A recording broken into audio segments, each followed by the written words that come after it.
Estamos nós aqui para mais uma live no Grupo Espírita Manuel Bento. Hoje é dia 1º de novembro, véspera de Dia de Finados. Então nada mais, diria assim, adequado do que nós tratarmos da questão das perdas e do respeito que tem que se ter pelo luto da perda. E é o tema que a gente vai estar abordando hoje.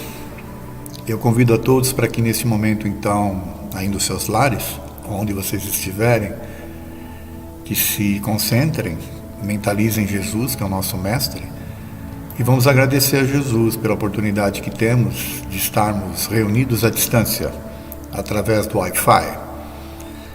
Eu vou insistir novamente em dizer que esse aqui é o nosso Wi-Fi do amor, o Wi-Fi do amor do Manuel Bento, que sai daqui do Manuel Bento e consegue chegar nos seus lares, nos seus celulares, onde vocês estiverem. Então que a nossa tarde de hoje seja a melhor possível em termos de aprendizados e de entendimento desse tema tão importante para as nossas vidas. Vamos iniciar?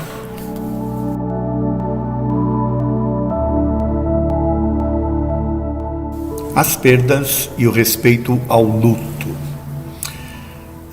Nós vamos abordar a questão das perdas de um âmbito geral, mas vamos focar mais na questão da morte, né? E eu estava até comentando com a Milena aqui antes de iniciar a palestra, que nós estamos recebendo notícias aí vindas da Europa, né, de uma segunda onda do Covid, o pessoal voltando a se trancar novamente. E eu fico imaginando que não houve perda maior para muitas pessoas do que essa. Perder o próprio chão, perder a referência, perder a condição de se sentir seguro, de se sentir no controle das coisas.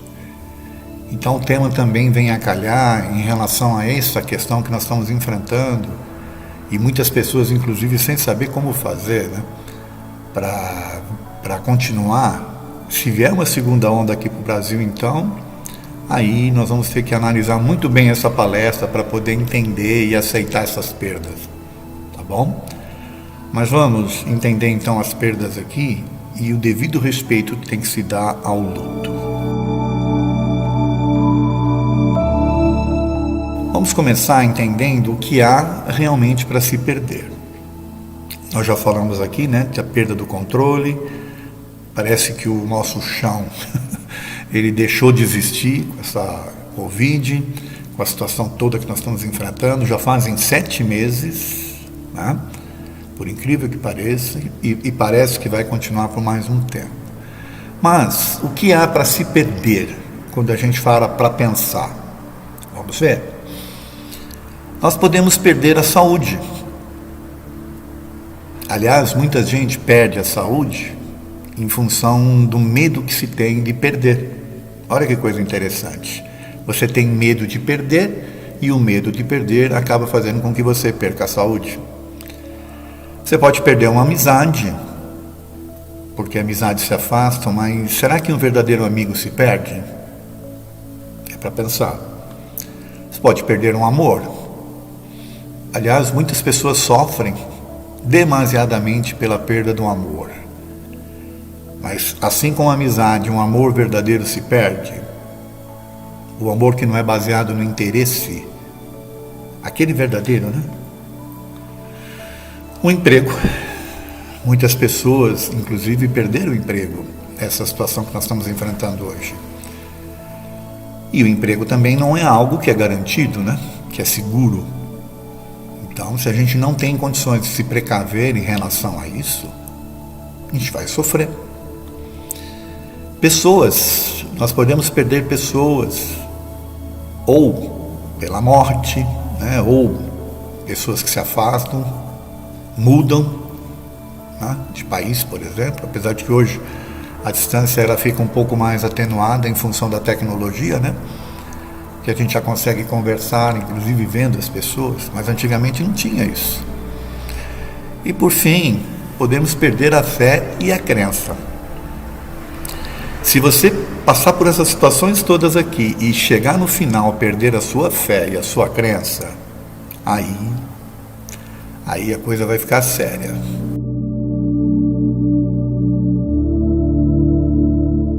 Porém, a fé raciocinada, que é a fé preconizada pela doutrina espírita, essa não se perde, porque ela é constantemente alimentada pela razão.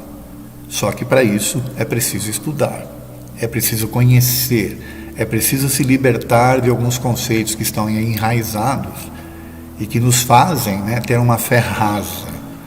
A fé tem que ser de fato raciocinada.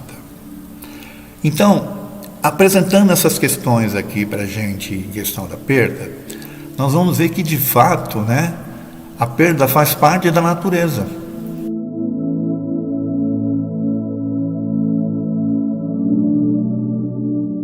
Ou seja, nós vivenciamos situações de perda ao longo da nossa vida inteira.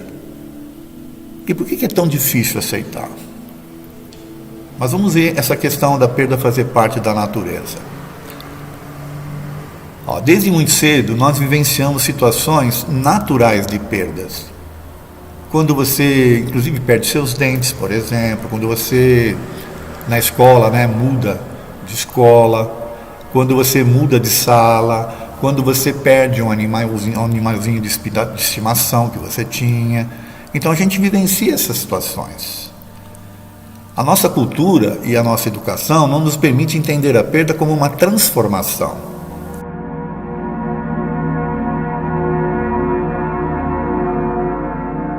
Porque, na verdade, analisando inclusive a doutrina espírita, na lei de destruição, os espíritos dizem isso, que a destruição, na verdade, é uma transformação, e a gente vem vivenciando situações, né, ao longo do tempo, que demonstram que tudo se transforma.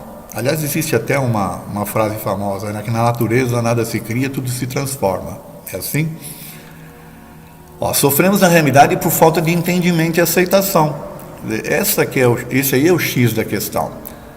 A gente não aceitar, né, a gente sofrer porque não entende que a gente passa por esses processos naturalmente. A nossa essência, ela é espiritual. Pena que não entendemos e aceitamos isso.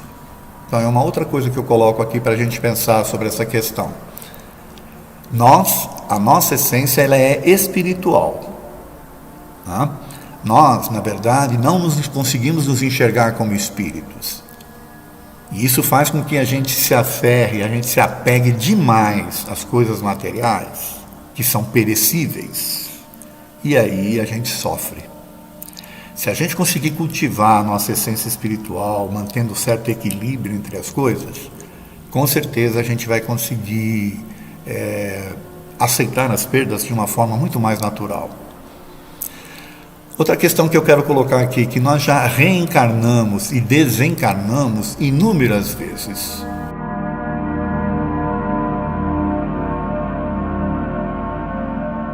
Então, morrer não é o fim de tudo.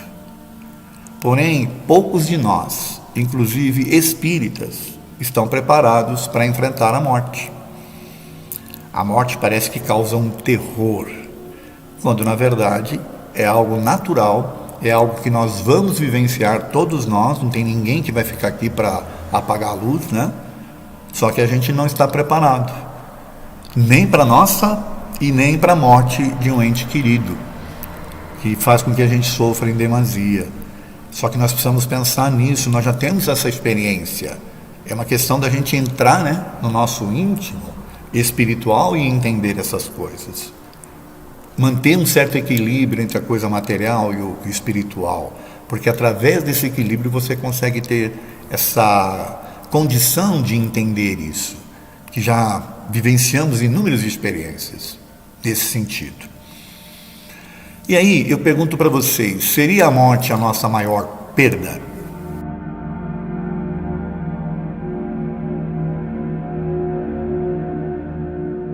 Isso no ponto de vista individual e do ponto de vista das pessoas em si que nos cercam. Do individual que eu falo, nós morrermos. Vai ser a nossa maior perda? Ou alguém querido nosso morrer? Vai ser nossa maior perda? Muitas pessoas acham que sim. Então nós vamos tratar a partir de agora dessa questão da morte, tá bom? Por quê? Porque a doutrina espírita vem nos esclarecer que a morte, na verdade, não existe. Vocês já pararam para pensar que toda a doutrina espírita foi codificada por Kardec através de espíritos? Olha, quem são os espíritos? As pessoas que já viveram na Terra. Pessoas que viveram na Terra e que estão vivendo, continuam vivas no plano espiritual. Então a morte não existe. O que existe é um processo de transformação. Você deixa o corpo físico e você continua vivendo no plano espiritual. Então a doutrina espírita em si é uma que acaba com essa questão da morte. O problema é que a gente não entende direito e que a gente talvez não aceite direito determinadas explicações e determinadas circunstâncias que são apresentadas para a gente. Porque como a gente não vê o plano espiritual, então a gente não acredita. É preciso então que pessoas que tenham a mediunidade, vamos assim dizer, tragam informação para nós. E aliás, também isso não basta, porque eu já vi médiums que têm contato, né, com o plano espiritual e continuam tendo medo da morte. É uma questão de educação mesmo, é uma questão de reorganizar o nosso mental para a aceitação dessas questões das perdas. A doutrina espírita veio acabar com a morte. Porém, não é só a doutrina espírita. Médicos também esclarecem a morte. E agora nós vamos falar aqui de médicos que estudam o assunto das mais variadas formas. Eu vou trazer alguns aqui para nós, só 3 na verdade, tá? Porque tem uma série deles. Nós vamos falar primeiro aqui, olha, da doutora Ellen Wambach, que é psicóloga nos Estados Unidos. Ela já desencarnou também. Ela tem um livro Recordando Vidas Passadas, que ela publicou em 1978, onde ela entrevistou 1.088 pessoas, fazendo regressão de memória com essas pessoas, uma média de 20 vidas por pessoa. É um vasto material que ela tem ali de estudo, mais de 20 anos de estudo. E olha que interessante, 90% declararam que morrer não era tão traumático, pois nem sempre havia alternativas. O que causava maior ansiedade e receio era o retorno a uma nova existência. Bom, então aqui é para a gente começar a pensar. Ela não é espírita, ela é uma médica americana e ela constatou que 90% dos seus pacientes nas entrevistas, né, nos momentos ali das mortes, nas vidas anteriores, diziam que não era problema. Pelo contrário, às vezes eles estavam deixando uma situação de dor e ir para uma situação de êxtase, porque o espírito não sente as dores do corpo, tá? Então morrer não era ruim. O ruim era ter de voltar, ter de decidir reencarnar. Olha que coisa interessante. Por isso que eu falei aqui antes, nós já reencarnamos e já morremos diversas vezes. Já tivemos muitas experiências. Por que a gente ainda tem dificuldade em aceitar? Agora, neste caso, tanto um quanto o outro, né? O outro médico aqui é o Dr. Raymond Moody Jr., que é PhD, também americano. Ele é o especialista na pesquisa de EQM, que é Experiências de Quase Morte. Ele tem 3 livros aqui, ó. Vida Depois da Vida, em 1975, A Luz que Vem do Além, em 1980, e Investigando Vidas Passadas, em 1990. A diferença do Dr. Raymond em relação à doutora Ellen Wambach é que ele não entrevista pessoas através de TVP. Ele vai conversar com pessoas que passaram por experiências de quase morte. Pessoas que entraram em estado de coma e depois voltam do coma. E aí relatam as coisas mais inusitadas. Aliás, sobre isso aí, eu recomendo que vocês assistam uma palestra que eu tenho, que é Estado de Coma e EQM, Experiência de Quase Morte. Tá bom? Mas o que o Dr. Raymond Moody Jr.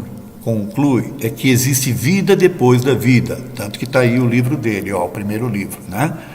E que também existe luz, uma luz que atrai as pessoas para o além, depois que elas desencarnam. Então morrer não é ruim, porque você vai por um túnel de luz e você encontra pessoas queridas do outro lado, tá bom? E depois ele se interessou também em investigar vidas passadas, aí ele escreveu um novo livro ali em 1990. Mas o grande trabalho dele é calcado nessas experiências de quase morte, tá bom? A outra médica aqui é a doutora Elizabeth Kübler-Ross. E eu vou trazer aqui um pouco mais, vou falar um pouquinho mais sobre ela, tá bom? Porque, aliás, é sobre ela que a gente vai tratar a questão do luto também. A doutora Elizabeth Kübler-Ross, ela, para vocês terem uma ideia, ela foi capa da revista Time em 1969, através do seu trabalho maravilhoso aí de pesquisar a morte. Ela foi uma das primeiras médicas que se interessou pelo assunto e que entrevistava, pacientes que estavam à beira da morte. Enquanto a grande maioria dos médicos evitavam esses pacientes, ela se interessou por estar com eles, entender o que acontecia, e aí ela foi colhendo depoimentos, histórias fantásticas, que foram, de alguma forma, desmistificando essa questão da morte até para os médicos. E ela virou uma espécie de referência, de estudo, inclusive, desse tema. Eu vou mostrar para vocês aqui alguns livros que ela tem, tá bom? O primeiro aqui, olha, A Morte, um Amanhecer. Olha o título, A Morte, um Amanhecer. Acolher a Morte. Esse é um outro título dela.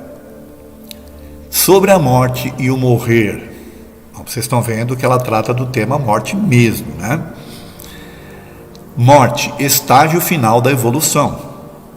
Isso segundo o entendimento que ela tem, que a morte, na verdade, é um processo que você vai para seguir evoluindo, como espírito. E, por fim, A Roda da Vida. Esse livro, ela mais ou menos relata a história dela. É um livro que vale a pena vocês lerem para entender tudo que ela passou, que ela vivenciou, todas as experiências que ela teve. Tá bom? Bom, nós vamos ver agora o seguinte, os 5 estágios do luto.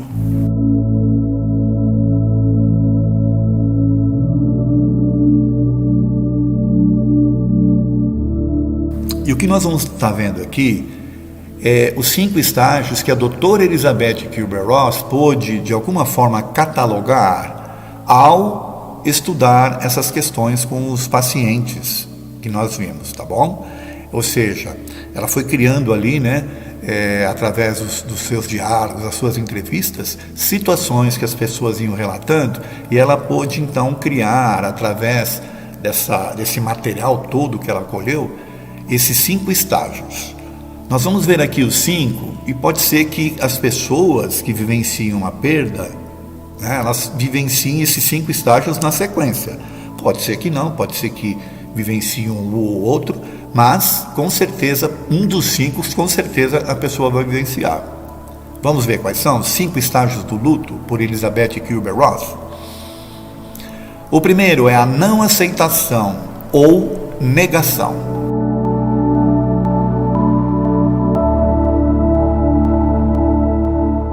Você vivencia uma situação em que de perda e você não quer aceitar, ou tenta negar o máximo possível, Então, o estágio 1, negação, é uma defesa psíquica, onde a pessoa nega o problema e evita ao máximo entrar em contato com a realidade, quer seja a perda de um ente querido ou a perda de um emprego, por exemplo.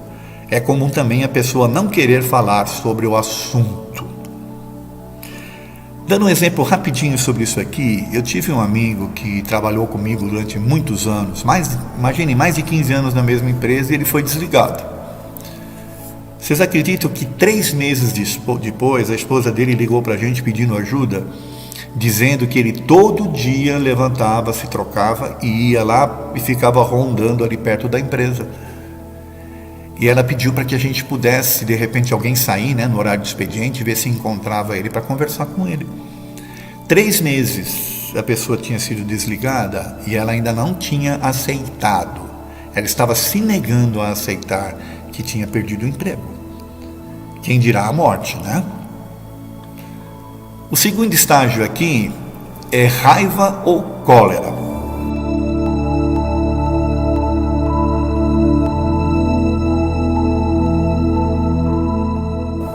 Você passa do estágio da negação, reconhece que de fato aconteceu e aí pode entrar nesse estágio aqui.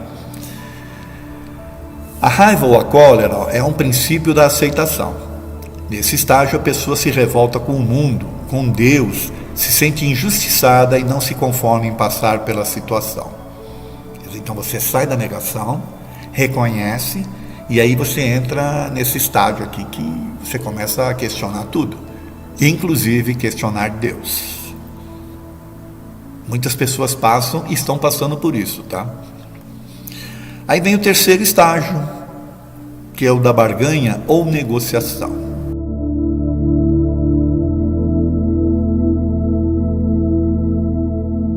Você começa a querer negociar com Deus ou com a vida em si. Tá? É o estágio da negociação. A pessoa faz promessas de mudanças caso saia daquela situação. É normal o discurso, né? Vou ser uma pessoa melhor, serei mais gentil com as pessoas, irei ter uma vida saudável, etc. Então, se você está vivenciando uma situação de saúde, por exemplo, né? Você começa a negociar, olha, me ajuda aí que eu prometo que eu vou mudar os meus hábitos. Ou então, perder o emprego, puxa, me ajuda a arrumar um outro emprego, eu prometo que eu não vou mais ficar reclamando do chefe, ou da situação, ou coisa que o valha. É uma negociação que você tenta fazer para tentar sair da situação que você está, ao invés de reconhecer, né? E trabalhar essa situação. Depois nós temos outro estágio aqui, que é a depressão ou tristeza.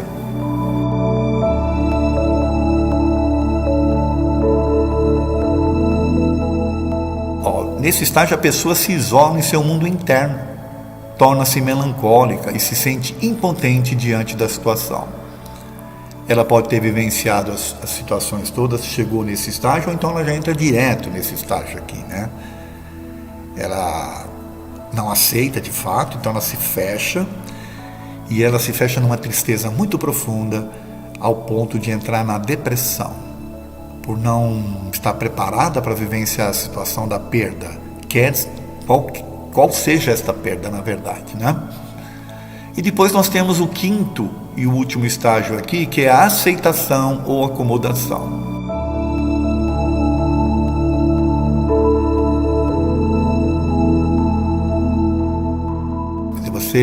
Essa imagem tenta mostrar isso, né? Você deixa de vivenciar uma situação cinzenta e se abre novamente para o mundo, né? Olha, nesse estágio a pessoa relaxa e sai do desespero, aceita a situação como real e passa a enfrentar a perda ou a morte. Então olha que interessante, às vezes você precisa vivenciar essas situações todas, né? Negação, a não aceitação ali, a raiva, né? A negociação, a barganha, passar pela tristeza profunda para depois chegar na acomodação. E só aqui é que você começa de fato a trabalhar essa condição da perda, né? Que você começa de repente a vivenciar as coisas novamente, você deixa do isolamento em si e começa a vivenciar as coisas do mundo e por aí afora. Então esses 5 estágios é interessante que a gente os estude, que a gente conheça para saber aonde a gente está se posicionando com as nossas perdas. Aliás, nessa situação que nós estamos vivenciando hoje, do Covid, em que estágio de luto nós estamos nessa situação que nós estamos vivenciando? Seria interessante a gente pensar sobre isso, tá bom? Mas eu quero abordar uma outra. Isso aqui nós encerramos então os 5 estágios da perda com a doutora Elizabeth Kübler-Ross. Agora nós vamos entrar numa outra situação que se faz interessante discutir, que é o luto constante e inacabado.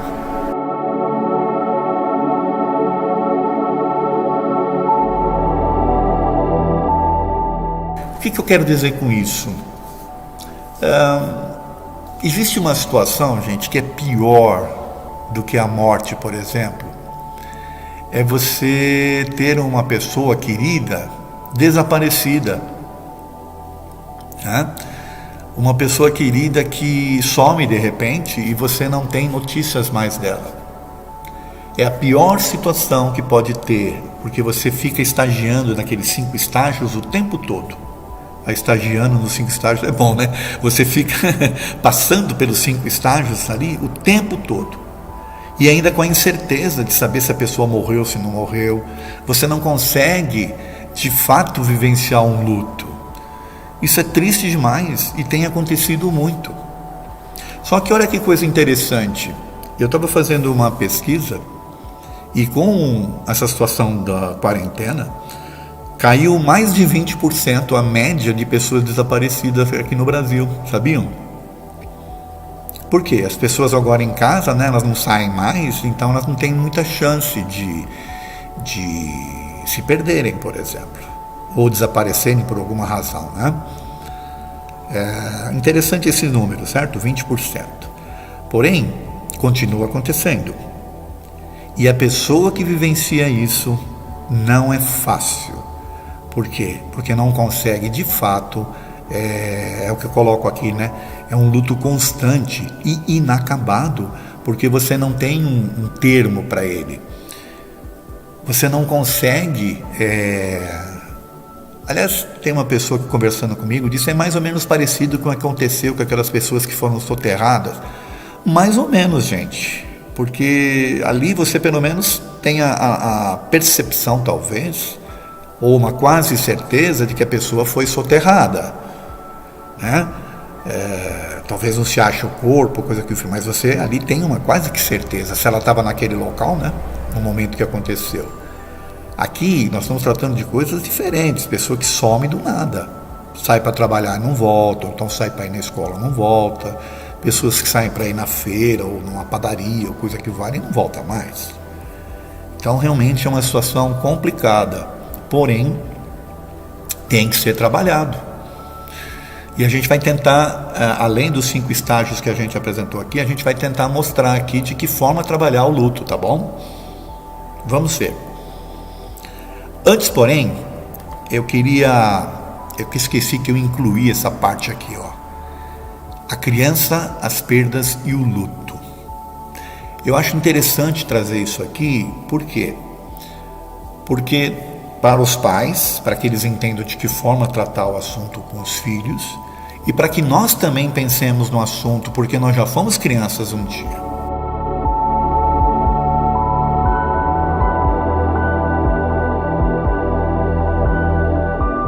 E quando eu estava preparando isso aqui, eu lembrei que eu vivenciei perdas na minha infância e que eu não pude, de fato, trabalhar porque os meus irmãos mais velhos não me permitiram. Por exemplo, quando eu perdi minha mãe, eu tinha 10 anos de idade, não pude ir no enterro dela. E na sequência, com 11 anos de idade, eu acabei perdendo uma irmã mais nova que eu. Imediatamente, né, mais nova do que eu, que também não pude ir ao enterro. Então eram coisas que me deixavam na época, agora fazendo essas rememorações, né? Me deixaram assim meio sem entender o que tinha acontecido, sem poder trabalhar isso direito na minha cabeça, tá? Por isso que eu fiz questão de trazer isso aqui também. Então vamos ver? Para que as crianças cresçam saudáveis, equilibradas e sem medo, devemos poupá-las das perdas, não devemos poupá-las das perdas, principalmente da morte, achando que são muito pequenas para entender. Então, a criança ela tem que vivenciar, porque faz parte da experiência dela, tá? A criança vai perceber a morte de um ente querido ou de um animal como algo ruim ou triste somente após os 7 anos de idade, mais ou menos. Ela até sabe do fato em si, mas não do conceito de si morte, tá bom? Vai depender inclusive dessa faixa etária ainda, mas até os 7 anos ela ainda não entende direito. Até os 3 anos de idade, mais ou menos, as crianças não conseguem perceber claramente que a morte é definitiva e irreversível, mas entende que não mais brincará com seu avô ou avó, ou com sua mãe ou seu pai, não a levará mais para a escola. Então ela entende que isso acontece, ela só não sabe o porquê, tá bom? As perdas, assim como a morte, são transformações da natureza e fazem parte do nosso mundo, e a criança percebe isso. Ela vê, escuta e sabe o conceito de que é acabar. As perguntas sobre morte iniciam-se por volta dos 5 anos de idade, mais ou menos. Então, aquilo que a gente estava falando, a gente vivencia situações de perdas desde a infância. E a gente tem que ter a condição de vivenciar essas situações para que a gente possa ter um aprendizado maduro, que não seja um adulto, né, que tenha medo da morte, por exemplo, ou então que seja um adulto que sofra com as perdas em demasia. Aliás, vivenciando aqueles 5 estágios de luto que a doutora Elizabeth Kübler-Ross apresentou, né, nos seus estudos. As crianças acima dos 3 anos percebem que a morte é algo natural e precisam de explicações concretas para entendê-la. Porém, é a partir dos 10 anos que todo o processo de morte é realmente percebido claramente. Então, como eu falei aqui para vocês, eu tinha 10 anos de idade quando minha mãe desencarnou e 11 quando minha irmãzinha desencarnou.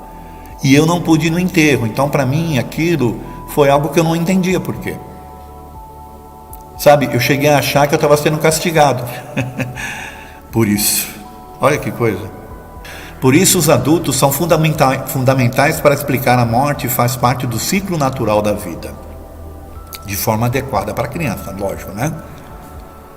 Utilizar os fatos do dia a dia da criança para falar naturalmente sobre perdas, como por exemplo, a troca dos dentes, a mudança da escolinha, uma planta, uma flor que murcha, o animal de estimação que adoece e morre, o brinquedo que quebra, um amiguinho que muda de bairro, o envelhecimento dos avós e etc. Olha quanta vivência nós temos para conversar com as crianças de forma natural, para que ela vá aceitando esses processos como sendo da natureza, como fazendo parte, da vida em si. Os pais não devem ter receio de conversar com seus filhos sobre qualquer assunto. O certo é deixar a criança perguntar o que quiser, encorajando-a a expressar o que sente. Deve-se responder a todas as perguntas com palavras simples e frases curtas para que elas entendam perfeitamente. Não adianta querer ficar contando histórias. Não adianta querer criar uma espécie de alegoria. Tem que ser claro explicando, tá bom? A criança leva tudo ao pé da letra. Assim, em relação à morte, deve-se evitar falar que a pessoa dormiu para sempre, ou descansou, ou utilizar a expressão foi fazer uma longa viagem, ou foi embora. Isso pode confundi-la. A criança não pode ser poupada ou excluída da experiência da morte de um parente próximo. Ela precisa vivenciar essa experiência para aceitá-la e criar o seu próprio processo de luto. Então, sabe esses 5 estágios? De repente a criança não vai vivenciar da mesma forma, porque ali são os estágios que a gente viu que os adultos vivenciam. A criança vai criar o seu próprio processo de luto, desde que ela tenha uma compreensão do que está acontecendo. Cada criança absorve ou demonstra o seu luto de diferentes modos. Esse processo é fundamental para que ela transpor essa experiência com equilíbrio, sem absorver culpa, medo ou criar traumas. Olha que interessante, sem absorver culpa, medo ou criar traumas. Vocês lembram que eu já comentei aqui que na época lá eu achava que eu tinha alguma coisa a ver em relação, principalmente à morte da minha irmãzinha, tá? Eu com 11 anos de idade, carregando um negócio desse. Se a criança quiser, pode sim assistir ao funeral, mas antes devemos explicar-lhe as cenas de tristeza e choro que ela verá. Porém, se não desejar ir, devemos evitar fazê-la sentir-se culpada por isso. É tratar com naturalidade. A missão dos pais é importante e essencial para educar e permitir que seus filhos cresçam sem traumas, sendo o próprio exemplo o melhor e mais eficaz método de educação. Então nós temos que dar o exemplo sempre, tá certo? Se os pais têm dificuldades para lidar com as perdas e tentarem poupar seus filhos, farão com que eles entendam que as perdas são ruins e possivelmente reajam da mesma forma no futuro. Olha, a gente não pode tentar transferir para os filhos as nossas próprias dificuldades, tá certo? De repente o filho vai tratar melhor dessa situação do que você. E aliás pode ser ele que venha lhe confortar, dependendo da situação. Outra questão que agora a gente vai começar a entender essa questão da perda aqui e por que o sofrimento ele pode ser tão profundo.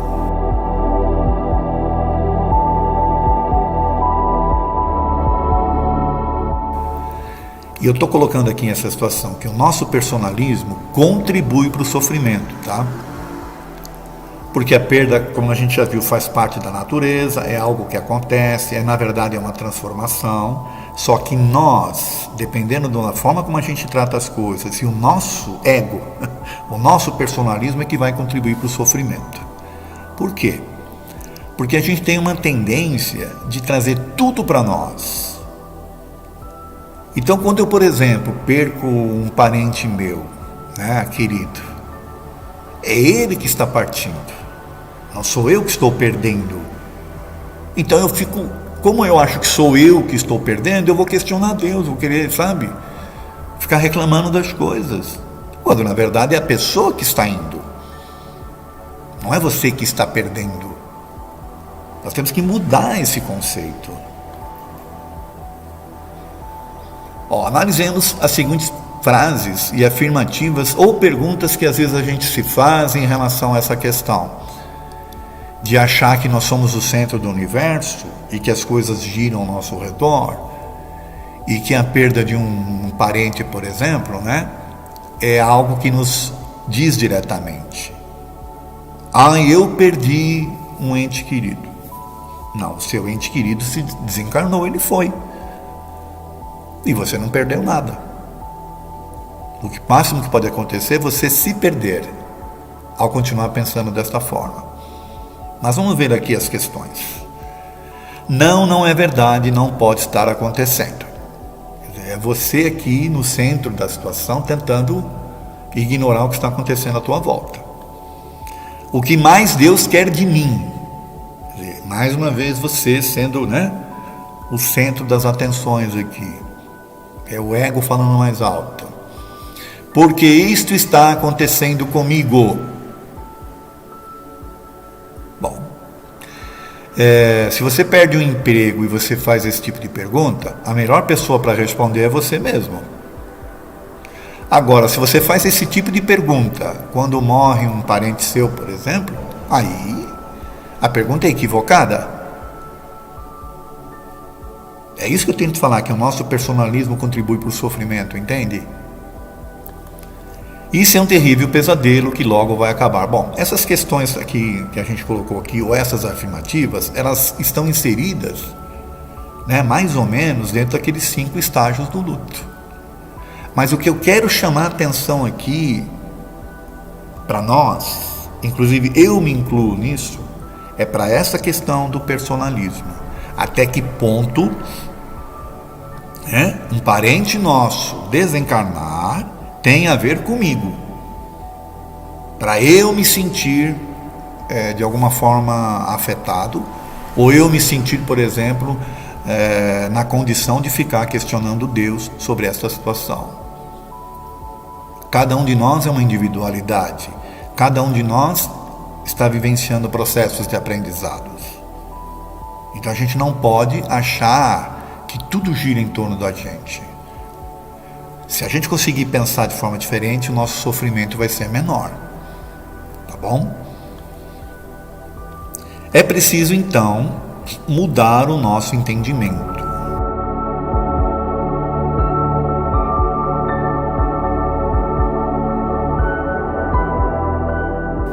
Você está vivenciando aqui nessa figura que eu coloquei, que está vivenciando situações de tristeza, vamos tentar sair disso. Vamos iluminar o nosso pensar, nossa forma de entender as coisas.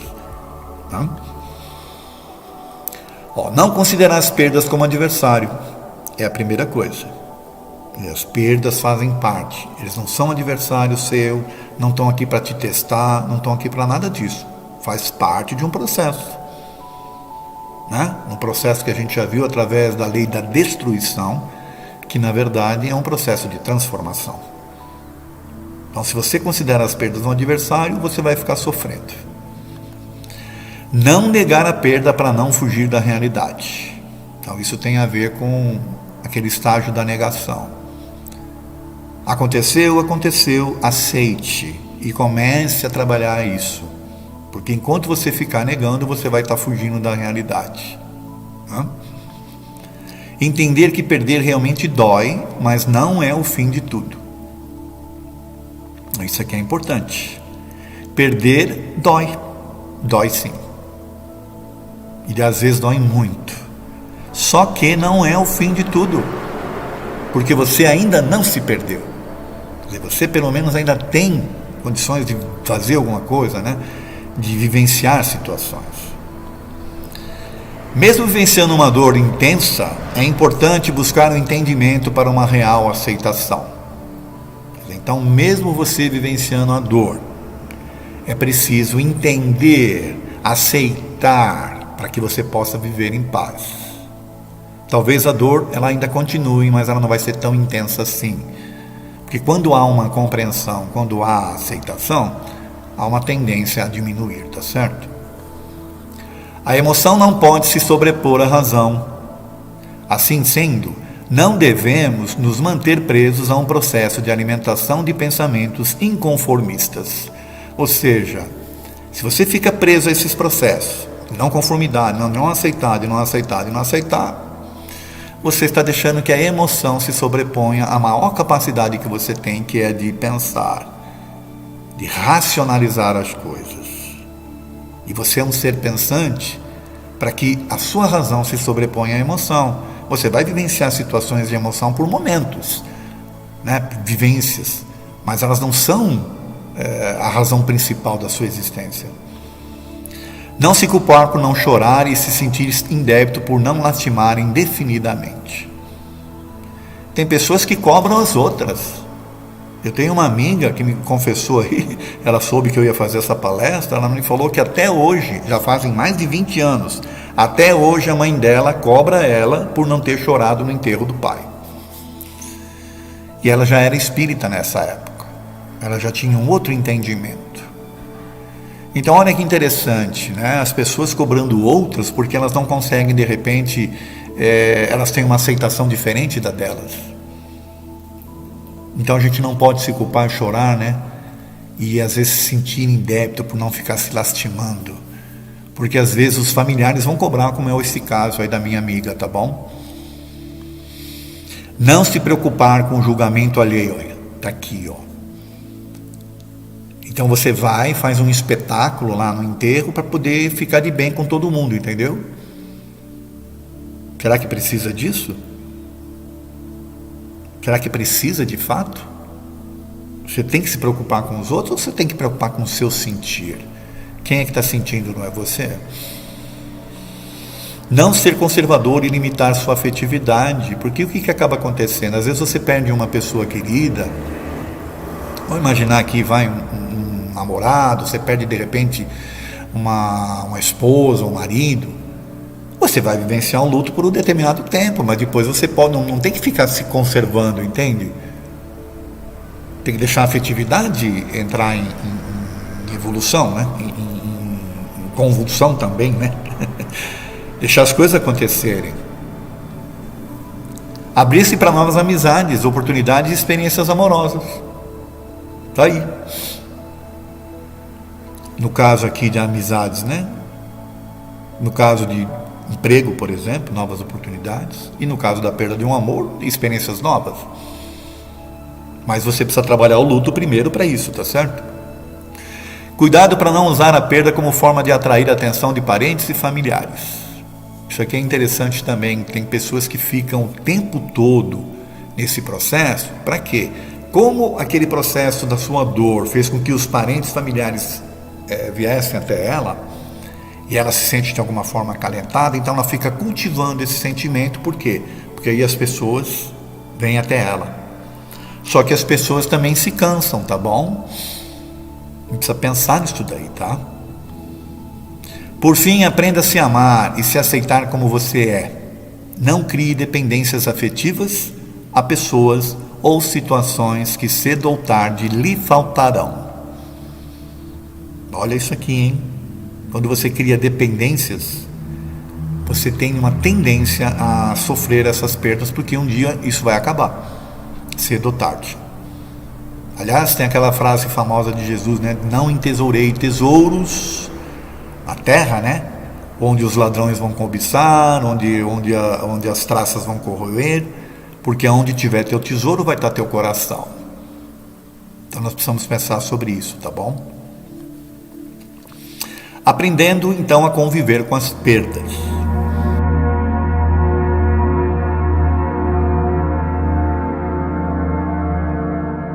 O sentimento de perda possibilita uma das maiores experiências para o crescimento do ser humano. Isso é para pensar, porque se você está ali, né, nas coisas, vivenciando situações onde você não tem nenhum tipo de solavanco, nenhum chacoalhão, você tende a se manter sem aprendizados. As perdas nos movem, elas fazem com que a gente receba esse choque, né, mas que a gente vivencie experiências e de repente de transformações, tá? De crescimento. Evite agravar o sentimento da perda com outros, tais como remorso, culpa, dependência, medo e não aceitação. A culpa, por exemplo, por não chorar, ou então a culpa por achar que você é responsável, ou então a pessoa saiu de casa, você brigou com a pessoa, ela foi embora e de repente ela desencarnou no meio do caminho. Puxa, e agora? Eu não consegui, será que ela está achando que eu odeio ela? Não acha nada, gente. Não é uma briguinha, né? Ou uma situação vivenciada que vai fazer a pessoa mudar aquilo que ela sente por você. O que é isso? Então a gente tem que pensar nisso. O quanto a gente não está agravando o nosso luto em função desse tipo de sentimento aqui, ó. Remorso, culpa, dependência, medo e o da não aceitação. Tente descobrir até que ponto o seu sentir não está atrelado a uma estrutura mental de defesa criada desde a infância. Tá aí, ó. Os processos de perdas não trabalhados na infância podem criar situações em que você se feche para perda. E você tem certa dificuldade em aceitar, entendeu? Porque não te ensinaram a tratar disso na infância. Entenda que é normal sentir dor por um tempo, porém não podem ser excessivos. Nem a dor e nem o tempo. Então é normal sentir dor por um tempo, tá? Mas essa dor ela não pode ser muito excessiva e nem o tempo que você vai sentir essa dor pode ser excessivo. Tem que ter um limite para isso. Sofrer por um tempo é aceitável e traz aprendizados, porém sofrer em demasia nos paralisa e impede o nosso crescimento espiritual. Eu vou repetir essa frase porque ela é importante. Sofrer por um tempo é aceitável e traz aprendizados. Porém, sofrer em demasia nos paralisa e impede o nosso crescimento espiritual. Porque você se fecha e não enxerga as coisas que estão à sua volta. Concluindo, aceitando as perdas. Aceitar as perdas é manter-se dentro da nossa realidade tal qual ela é, representando um ato benéfico em nossa vida. A aceitação traz paz e lucidez mental, nos estruturando e auxiliando nossa transformação interior. De extrema importância a gente entender isso, que a gente precisa aceitar as perdas para isso. A aceitação, porém, não é adaptar-se a um modo conformista e triste de como tudo vem acontecendo. É antes ter a habilidade necessária para admitir realidades, avaliando os acontecimentos, promovendo mudanças e solucionando os conflitos existenciais. Porque é isso que a gente tem que entender. Aceitar a perda não é ficar conformado. Você se conforma naturalmente porque aquilo aconteceu, só que você vai à luta, você vai vivenciar processos de transformação, você vai se abrir para o novo, não vai ficar fechado. Isso é de extrema importância para nós como espíritos, nos nossos processos aqui de aprendizados, tá bom? Obrigado pela atenção, e eu coloquei uma frase aqui que eu quero que vocês reflitam muito sobre ela. Saudade é um sentimento bom que exemplifica a emoção do amor que permanece. Então eu vou ler novamente. Saudade é um sentimento bom que exemplifica a emoção do amor que permanece. Então, quando você sentir saudade de algo, de alguém, ou de uma situação, esse sentir, ele tem que ser bom. Porque, na verdade, é a falta daquilo que era gostoso, né? Daquilo que era bom, daquele amor que você tinha. Então você não pode transformar a saudade num sentimento de dor, de lastimação, sabe? De choro, né? Excessivo. Mas lembrar da coisa boa, porque é isso que a saudade representa. O amor, né? Que ficou. Tá certo? É isso, gente. Agradeço a atenção de vocês, tá bom? Tudo de bom.